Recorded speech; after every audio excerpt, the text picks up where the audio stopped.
चांद पृथ्वी के चारों ओर परिक्रमा करता है। पृथ्वी सूर्य के चारों ओर परिक्रमा करती है। सूर्य एक और गैलेक्सी है जिसके चारों ओर घूम रहा है, और वो गैलेक्सी भी किसी और बड़ी गैलेक्सी के चारों ओर घूम रही है। इस संसार में ऐसी कोई भी चीज़ नहीं है जो गति में ना हो, और यह गति भी चक्रीय है, चक्रीय प्रवाह है, यह परिक्रमा है। ऐसा नहीं है कि कोई कहीं जा रहा है तो फिर वह वापस नहीं आएगा, उसे वापस आना ही है। चाहे वह सूर्य हो, चांद हो, गैलेक्सी हो, हम सबको एक चक्र में घूमना ही है। इसी घूमने को हम परिक्रमा कहते हैं। हर कोई, चाहे वो जड़ हो या चेतन, परिक्रमा कर रहा है। चेतनता भी परिक्रमा करती है।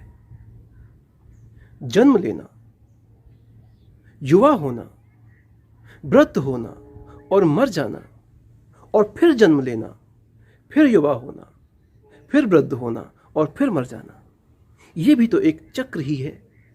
इसी चक्र में हम सब घूम रहे हैं। संसार का प्रत्येक जीव इस चक्र में फंसा हुआ है। वो बाध्य है इस चक्र में घूमने के लिए।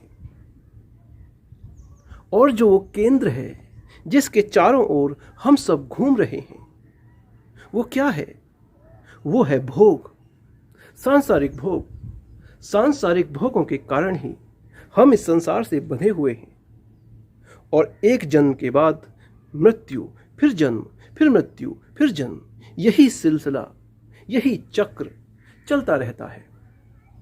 क्योंकि जो चक्र के केंद्र में है भोग, उसकी वासना खत्म नहीं होती, उसी की वासना चक्रीय प्रवाह को चलाए रहती है, और हम सब न जाने कितने समय से यहाँ घूम रहे हैं।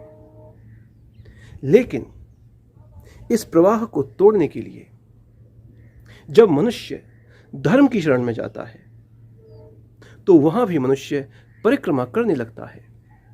शायद ही ऐसा कोई धर्म होगा जहां परिक्रमा का विधान ना हो।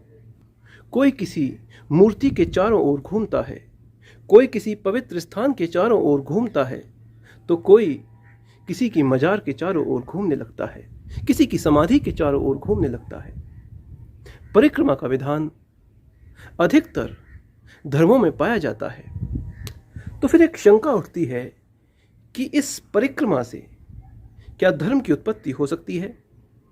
क्या व्यक्ति सांसारिक भोगों से दूर जा सकता है? क्या उसे आध्यात्मिक आनंद प्राप्त हो सकता है? शांति उपलब्ध हो सकती है? तो इसका उत्तर है हाँ, ऐसा हो सकता है। और ऐसा मैं क्यों कह रहा हूँ? इसे कहने के पीछे मेरे अपने अनुभव हैं।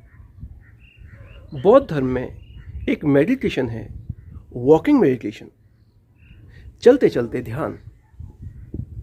जब बुद्ध को निर्वाण की प्राप्ति हुई थी, तो जिस वृक्ष के नीचे बुद्ध को निर्वाण की प्राप्ति हुई थी, उस वृक्ष के नीचे भगवान बुद्ध ने यही वॉकिंग मेडिटेशन की थी। वो पेड़ के पास जाते थे, फिर दूर जाते थे, फिर पास जाते थे, फिर दूर जाते थे। तो ये वॉकिंग मेडिटेशन बुद्ध ने प्रारंभ की, और बुद्ध के बाद उनके कई सन्यासियों ने वॉकिंग मेडिटेशन का अभ्यास किया।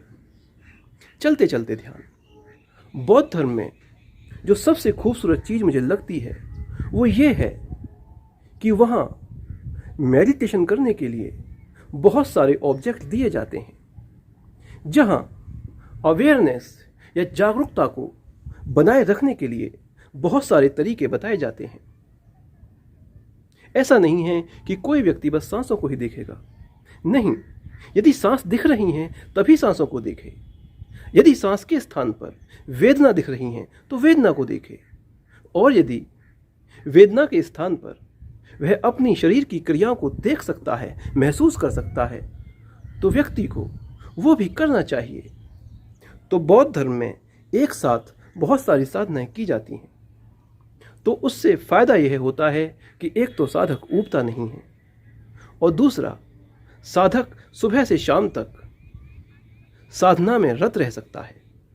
ऐसे बहुत सारे तरीके हैं, जिन तरीकों में से एक तरीका है वॉकिंग मेडिटेशन या काया उपासना, जिसमें चलते चलते ध्यान लगाया जाता है। बुद्ध के एक शिष्य भी थे और उनके चचेरे भाई भी थे,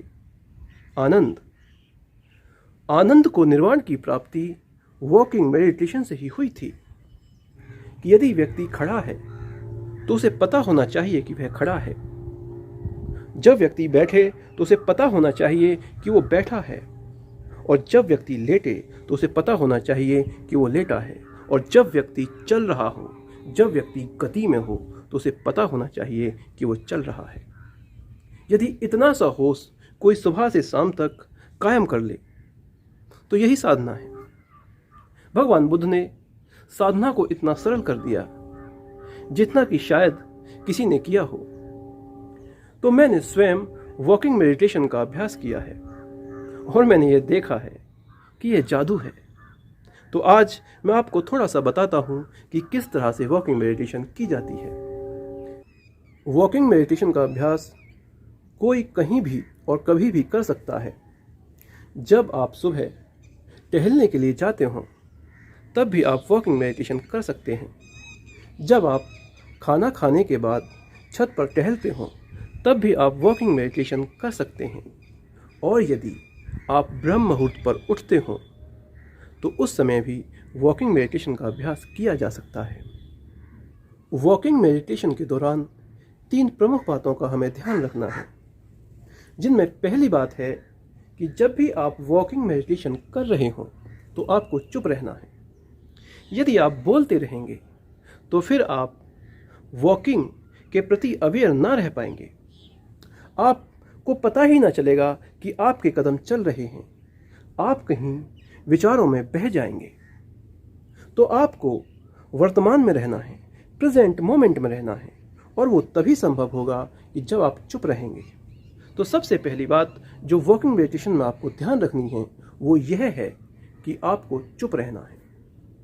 दूसरी बात जो आपको ध्यान रखनी है वो ये है कि जब आप वॉकिंग मेडिटेशन कर रहे हो तो आपकी गति धीमी होनी चाहिए। यदि आप बहुत तेज़ी के साथ वॉकिंग मेडिटेशन कर रहे हैं तो यह बिल्कुल स्वाभाविक है कि आपकी जो जागरूकता है वो खंडित हो जाएगी। आप अपने कदमों के प्रति जागरूक न रह पाएंगे। शुरुआत में हमें गति धीमी ही रखनी है। जब हम अभ्यस्त हो जाएं, जब हमारा अभ्यास पक जाए, तब आप अपनी गति तेज भी रख सकते हैं, लेकिन शुरुआत में गति धीमी रखनी है। और तीसरी बात जो वॉकिंग मेडिटेशन के दौरान ध्यान रखनी है वो ये है कि जब भी आप वॉकिंग मेडिटेशन कर रहे हो तो आपको चारों ओर नहीं देखना। यदि आप चारों ओर देखोगे तो चारों ओर के जो दृश्य हैं वो आपके मन पर प्रभाव निश्चित डालेंगे और आपका मन फिर कहीं खो जाएगा और आप भूल जाओगे कि आप चल रहे हो। आपकी जागरूकता खंडित हो जाएगी। तो जब भी आप वॉकिंग मेडिटेशन कर रहे हो तो आपको नजरें नीची रखनी है। मुश्किल से 4 या 5 कदम की दूरी तक देखना है, उससे अधिक नहीं। बुद्ध अक्सर अपने शिष्यों से यही कहते थे कि जब भी आप भिक्षाटन के लिए जाओ तो आपको नीचे देखना है, 4 कदम की दूरी तक देखना है, बहुत अधिक चारों ओर नहीं देखना, क्योंकि चारों ओर देखने से जो चारों ओर के दृश्य हैं वो आपके मन पर निश्चित प्रभाव डालेंगे। तो 3 मोटी मोटी बातें हैं जो वॉकिंग मेडिटेशन के दौरान आपको ध्यान रखनी है। पहली बात कि आपको चुप रहना है, दूसरी बात कि आपको धीमे चलना है, और तीसरी बात कि आपको चारों ओर नहीं देखना है। जब आप धीमे धीमे चलेंगे, चारों ओर नहीं देखेंगे और चुप रहेंगे तो आपको आपके कदमों का एहसास होने लगेगा। जब आपका कदम पृथ्वी पर पड़ेगा तो जो आपके शरीर का भार है उसका अनुभव आपको पैरों में उठने वाली वेदनाओं के माध्यम से होगा। देखो कितनी बड़ी घटना घटित हो रही है। एक पैर है जो जमीन पर पड़ रहा है, आपके शरीर का पूरा भार उस जमीन पर पड़ रहा है और जिसकी अनुभूति आपके पैर को हो रही है। तो जब आप चलेंगे, आपको प्रत्येक कदम पर अपने भार की अनुभूति होगी। आपके पैरों में वेदनाएं उठेंगी, पूरा शरीर गति में है। उस गति का अनुभव करें। प्रत्येक कदम जो जमीन पर पड़े, उस कदम का आपको पता होना चाहिए। यह है जागरूकता। जैसे हम सांसों के प्रति जागरूक होते हैं, वही काम हमें अब कदमों के प्रति करना है। जब आप वॉकिंग मेडिटेशन कर रहे होंगे, तब आपको आपकी सांसें भी अनुभव होने लगेंगी। उनका भी अनुभव करें। एक समय में जितना भी आप महसूस कर सकते हैं, सब करें, लेकिन जानबूझकर किसी चीज़ को महसूस करने की चेष्टा ना करें, क्योंकि वो हो जाती है एकाग्रता, और एकाग्रता ध्यान नहीं होती। एकाग्र होने की कोई भी आवश्यकता नहीं है। जो हो रहा है उसे होने दें और पूरी जागरूकता के साथ उसका अनुभव करें। यही है वॉकिंग मेडिटेशन। वॉकिंग मेडिटेशन एक खूबसूरत ध्यान है जिसे आप सरलता से कर सकते हैं। आपका जीवन कितना ही व्यस्त क्यों ना हो, आप चाहें तो इसे कर सकते हैं। आप ऑफिस जा रहे हैं तो अपने कदमों के प्रति जागरूक हो सकते हैं। आप टहल रहे हैं तो भी अपने कदमों के प्रति जागरूक हो सकते हैं। आप यदि चाहें, यदि आपके पास समय हो, तो ब्रह्म मुहूर्त पर उठकर इस मेडिटेशन का जादू महसूस कर सकते हैं। ब्रह्म मुहूर्त पर उठकर इसे कैसे करना है, ये मैं थोड़ा सा आपको बता देता हूँ। जब मैं ब्रह्म मुहूर्त पर उठता हूँ, तो सबसे पहले मैं इस छत पर आता हूँ और इस छत पर आकर चारों ओर के वातावरण का आनंद लेता हूँ। खड़े होकर दृश्य को देखता हूँ और चारों ओर इतना खूबसूरत दृश्य होता है कि वो मन को शांत करने लगता है। क्योंकि जो मेरा घर है, इसके चारों ओर कोई मकान नहीं है, यहाँ चारों ओर नेचर है। तो जब मैं सुबह उठता हूँ तो यहाँ जो चारों ओर के दृश्य हैं, चलो मैं आपको दिखा देता हूँ। देखिए, चारों ओर हरियाली है, नेचर है। जहाँ तक आपकी निगाहें जाएंगी, आपको ये मासूम से पड़ोसी दिखाई देंगे। पेड़ ही मेरे पड़ोसी हैं।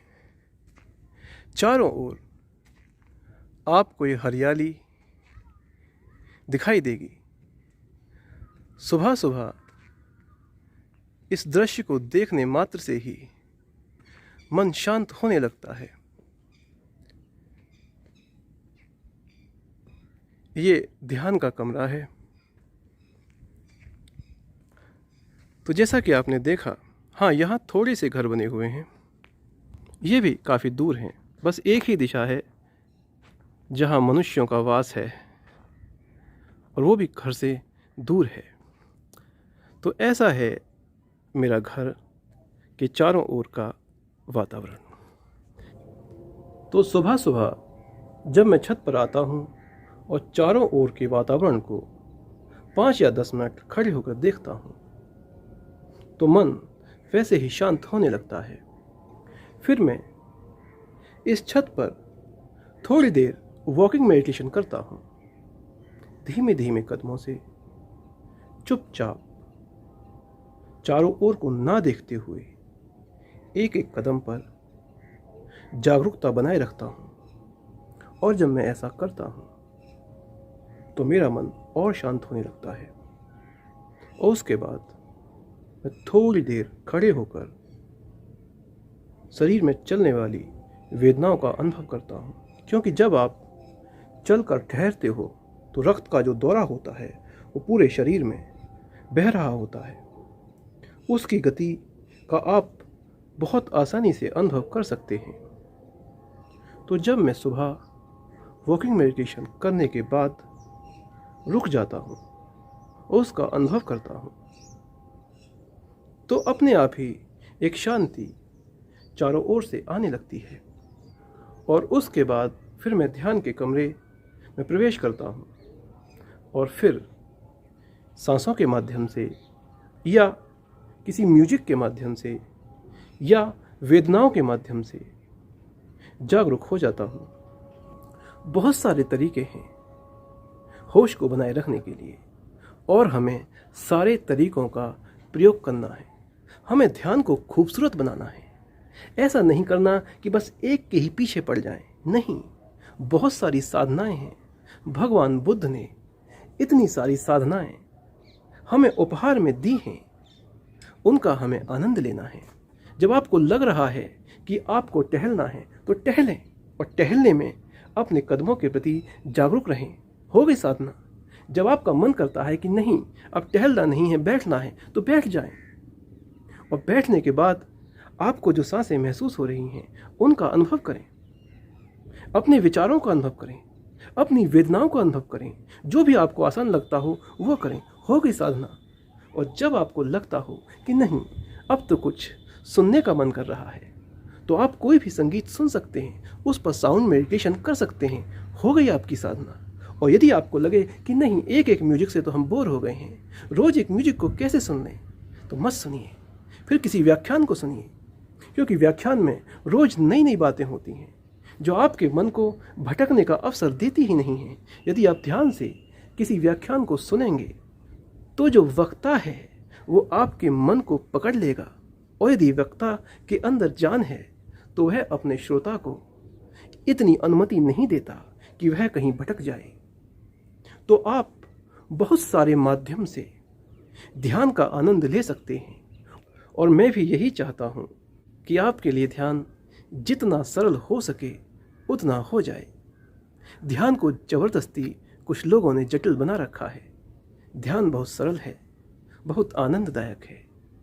आनंद की प्राप्ति आनंद के साथ। साधना में भी आनंद आएगा। कष्ट का यहाँ कोई स्थान नहीं है। तो चलिए, आज इस वीडियो को हम यहीं समाप्त करते हैं। शीघ्र मिलते हैं अगली वीडियो में। इजाज़त दीजिए अपने मित्र सोहित सोलंकी को। धन्यवाद।